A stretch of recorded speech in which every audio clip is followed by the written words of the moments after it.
وقال ربكم ادعوني أستجب لكم إن الذين يستكبرون. Assalamu alaikum wa rahmatullah.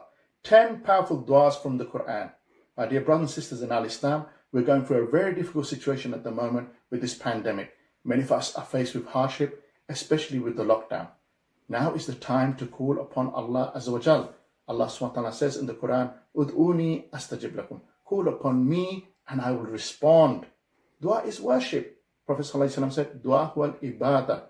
Dua huwal mukhal ibadah. That dua is the essence of worship. So dua has two aspects. Firstly, that we call upon Allah, and secondly, we request something from Him. إِذَا سَأَلْتَ فَاسْأَلِ اللَّهِ. If you ask of anyone, then ask of who? Allah Azza wa Jal. إِذَا اسْتَعَنْتَ فَاسْتَعِنْ بِاللَّهِ. And if you seek help from anyone, then seek help from who? Allah Azza wa Jal. So follow me through this series where we'll go through 10 powerful du'as from the Quran. Wassalamu alaikum wa rahmatullahi wa barakatuh.